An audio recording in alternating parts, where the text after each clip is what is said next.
Giorgia Meloni savoure la victoire que tous les sondages lui prédisaient et vise maintenant le poste de chef du gouvernement.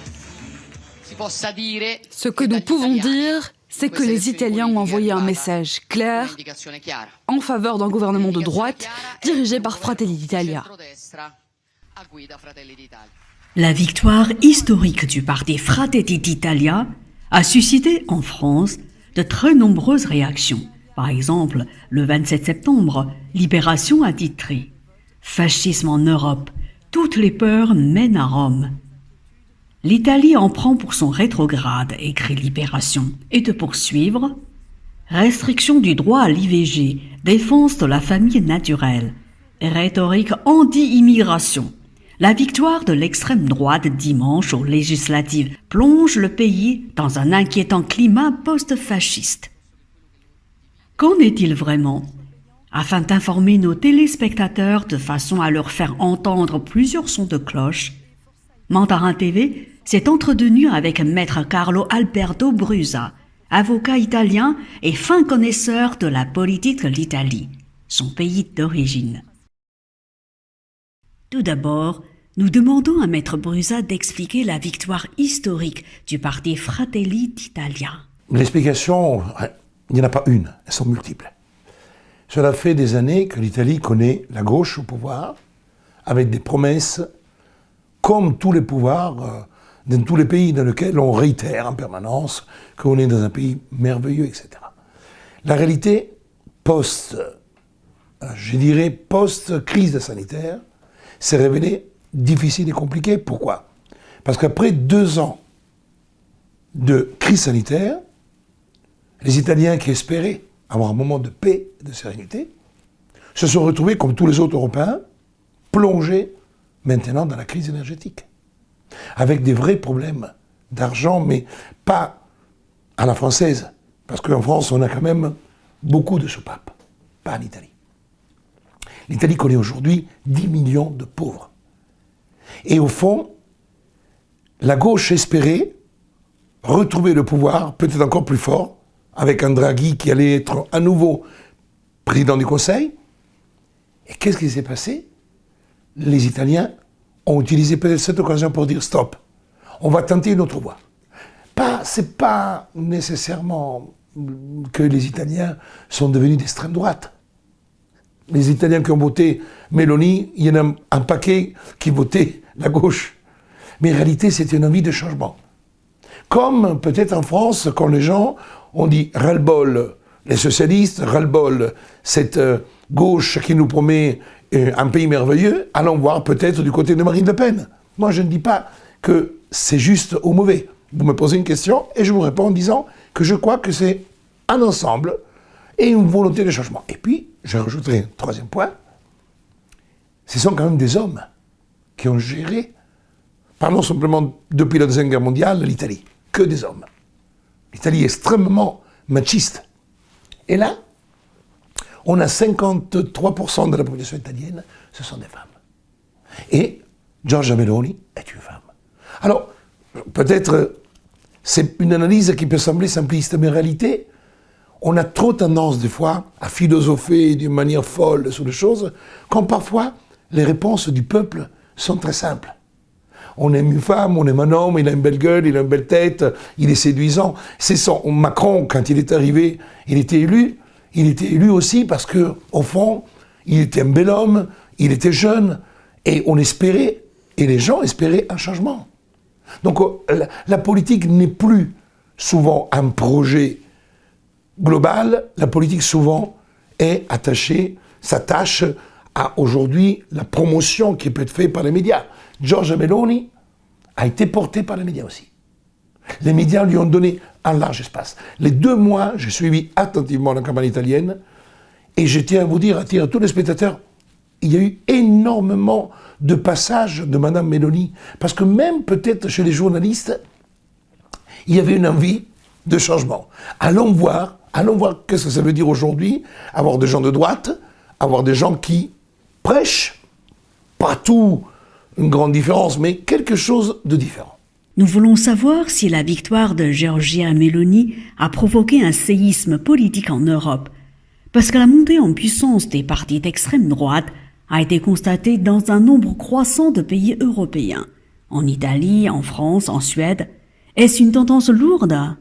C'est une très très bonne question. Alors moi, je ne paierai pas tremblement de terre. En réalité, ce sont des secousses. Un tremblement, c'est destructeur, ce sont des secousses. Parce qu'en réalité, il y a quand même deux fronts qui s'opposent aujourd'hui en Europe.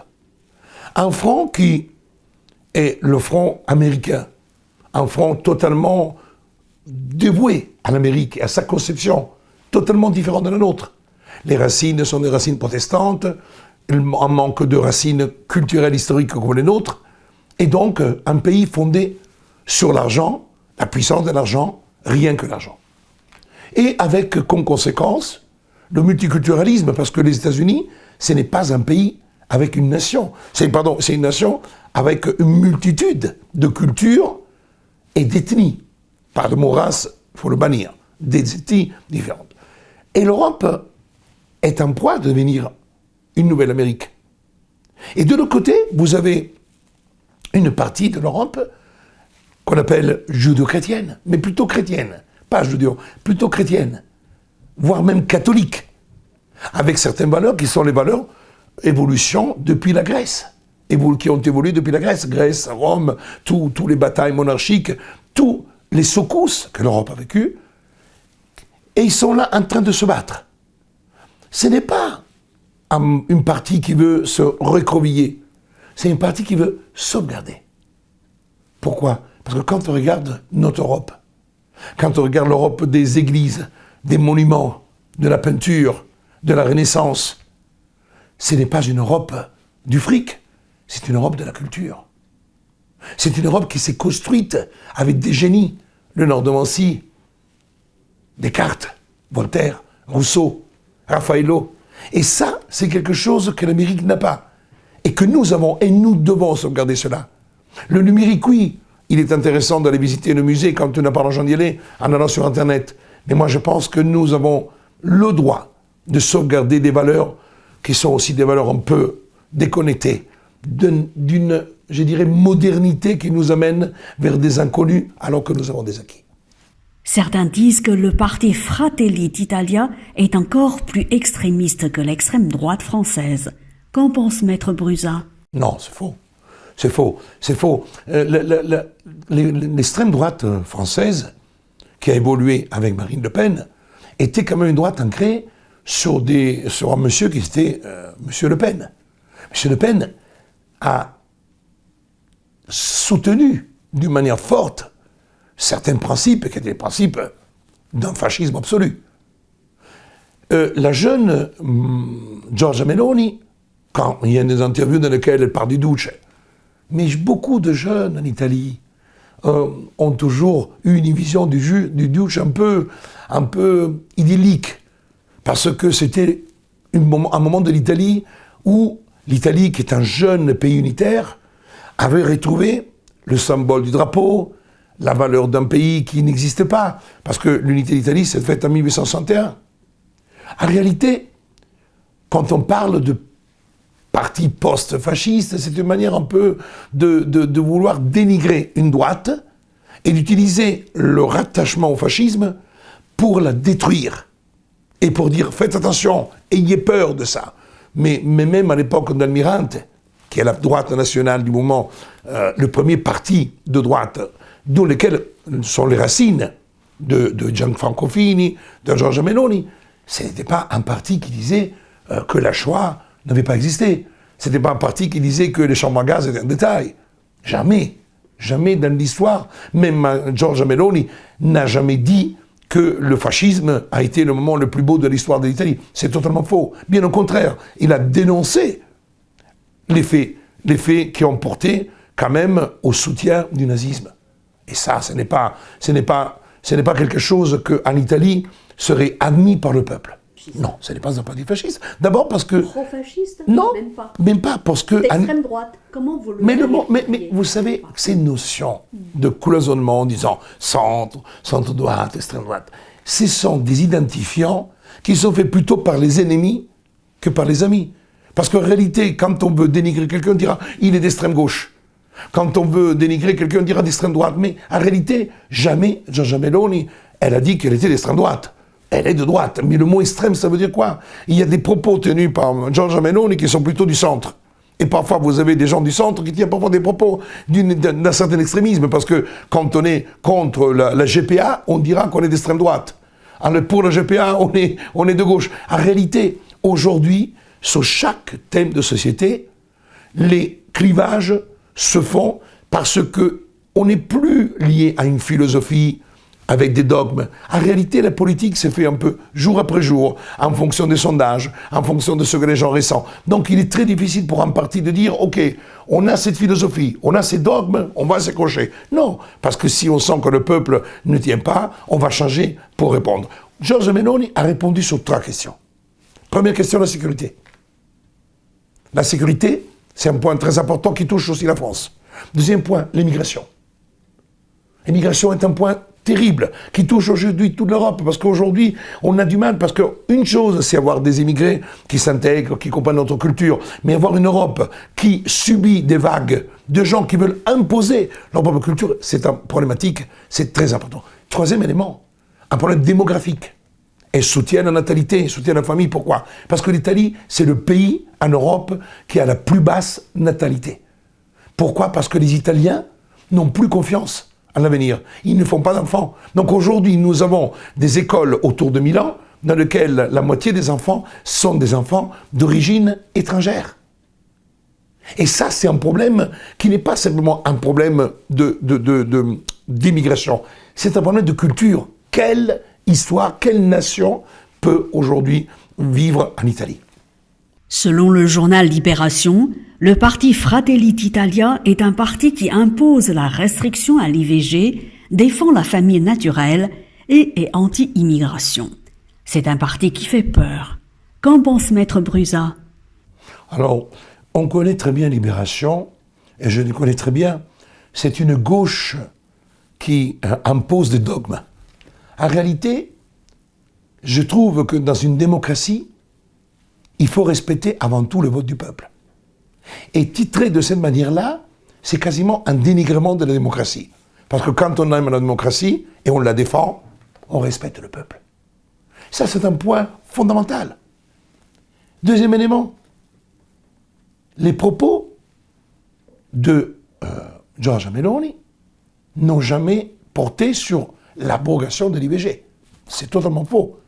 Elle est consciente, elle sait, je pourrais vous citer mot à mot ce qu'elle a dit, elle dit la souffrance d'une femme qui avorte, elle est monstrueuse. Elle n'est pas contre l'IVG, elle est pour que soit fait un travail préventif pour éviter que l'IVG soit pratiqué. C'est un deuxième point très important parce qu'elle parle de prévention, d'information, etc. Après, je le dis parce que ce n'est pas une défense. Je suis un peu comme un avocat qui expose la thèse de son client. Moi, je ne suis pas de droite, je ne suis pas d'extrême droite, je ne suis rien du tout. Mon rôle, je suis avocat d'avis. Quand je peux apporter du contradictoire, je le fais. Troisième point, sur la question de l'immigration. Elle avait répondu à Macron en disant « Le problème, ce n'est pas l'accueil que l'Europe fait, mais c'est ce que nous faisons dans les pays d'Afrique et dans les pays nord-africains. » Parce qu'aujourd'hui, on dit « Il faut accueillir ». Qu'est-ce que l'Europe a fait? Qu'est-ce que l'Amérique a fait? A détruit des équilibres en pensant qu'on pouvait vendre la démocratie. Non, la démocratie, on ne la vend pas. La démocratie se construit. Chaque peuple construit sa démocratie. Et ça, aller tuer Getafe, aller faire sauter l'Irak de l'époque, aller faire cela, en pensant, regardez ce que l'Amérique a fait en Afghanistan. Ils ont détruit, ils ont massacré, ils ont cru porter la démocratie. Et aujourd'hui, on a les talibans, avec qui les Américains avaient fait des accords à l'époque contre la Russie. C'est quand même extraordinaire. Alors, si aujourd'hui, nous pensons que la réponse se trouve dans la politique étrangère américaine et dans la conception de la politique étrangère européenne, je crois que nous faisons fausse route. Donnons aux pays d'Afrique, aux pays du Nord-Afrique, la capacité d'apprendre à pêcher et arrêtons d'accrocher le poisson à l'hameçon. Et on n'aura pas, parce que le Maroc est un pays merveilleux, la Tunisie aussi, l'Algérie aussi, et je pense moi-même que je suis un émigré, je suis heureux d'être à Paris, mais toujours malheureux d'avoir quitté mon Italie. Parce que l'Italie, celle que je rêve, me manque. Il se trouve que la Chine défend elle aussi l'idée que chaque pays a sa démocratie. Qu'en pense Maître Bruzat? Je respecte toujours, et j'aime beaucoup l'histoire, la lecture de l'histoire. Je la respecte. Parce que si on ne lit pas l'histoire, on n'arrive pas à comprendre la réalité des peuples. La Chine est le plus vieux empire du monde. Quand on a un empire qui perdure depuis des millénaires, moi je me rappelle, et je le rappelle à mes étudiants quand j'enseignais, les vases en bronze, au 5e siècle avant Jésus-Christ, lorsqu'on avait gravé les règles juridiques sous les vases, les règles de Confucius, on les avait mis devant la porte de l'empereur pour que les gens puissent apprendre le droit. Mes amis, c'est quelque chose de merveilleux. C'est le signe de quelque chose qui est d'une extrême avancée. Quand nous, on est au 5e siècle avant Jésus-Christ, on philosophait, en Chine, on gravait les lois pour que les lois deviennent immuables et connues. Donc aujourd'hui, l'histoire de la Chine est une histoire qui vient aussi de ce qu'était la révolution de Mao Tse-tung. Une révolution qui a fait mal, a fait du bien, mais a fait beaucoup, beaucoup de mal. Alors, il a fallu reconstruire une Chine, après Mao Tse-tung, après la révolution des 4, la tentative de la prise de pouvoir, du coup d'État, et au fur et à mesure, on a vu une Chine évoluer, avec Deng Xiaoping, qui a naturellement joué un rôle qui a certaines critiques, mais quand même un rôle clé du passage d'une Chine à une nouvelle. Donc aujourd'hui, la Chine évolue inéluctablement vers une démocratie où le peuple se prononcera de plus en plus. Mais quand vous avez un empire de 1,5 milliard de personnes, comment garder la paix à l'intérieur des frontières? Alors moi je ne le justifie pas. Alors certains disent que la Chine est une dictature. Certains disent que, mais la dictature, non, il y a un consensus populaire, quand on voit quand même, alors on dit consensus populaire qui est imposé. Oui, mais il y a une grande paix sociale que d'autres parties du monde ne connaissent pas. Aux États-Unis, le nombre d'homicides, de meurtres et d'assassinats est 10 fois supérieur à ce qui se passe en Chine. Alors que les États-Unis font 300 millions de personnes et la Chine 1,5 milliard. Donc, qu'est-ce que ça veut dire, moi, aujourd'hui, être juge des régimes me fait peur. Pourquoi? Parce que, avant la dictature sanitaire, vous voyez que je dis le mot dictature sanitaire, la France, je croyais que c'était une grande démocratie. Qu'est-ce qu'on a vécu pendant 2 ans? On a vécu des lois liberticides. On a empêché aux gens d'entrer, sortir, de travailler, de bouger pendant des mois, des couvre-feux, un langage de guerre, alors qu'il y avait un virus. On a empêché aux médecins de soigner. On a empêché aux médecins de traiter les gens. En attendant l'arrivée d'un virus, d'un vaccin, on a eu des milliers de morts parce qu'on n'a pas soigné. Est-ce les Big Pharma? J'en sais rien. Mais ce que je constate une seule chose. Que le pays des droits de l'homme a vu tous les droits de l'homme bafoués pendant 2 ans. Alors maintenant, elle est où la démocratie? Quelle démocratie? Quelle république? Aujourd'hui, on peut se poser la question. Je pense, et je terminerai sur ce point-là, qu'aujourd'hui, c'est plutôt la Chine qui inspire l'Europe que l'Europe qui inspire la Chine.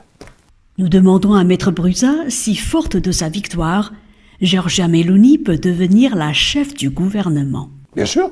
C'est sûr parce que de toute façon, le mécanisme électoral a conféré au parti de Giorgia Meloni, Fratelli d'Italia, à Forza Italia et à Salvini, même s'ils sont minoritaires, 8% et 9%, la majorité, mais une majorité, un siège très très forte. Donc de toute façon, selon la règle qui a été posée, c'est le parti qui gagne et le chef du parti qui devient président du Conseil. Donc à 99,9%, Giorgia Meloni sera le nouveau président du Conseil.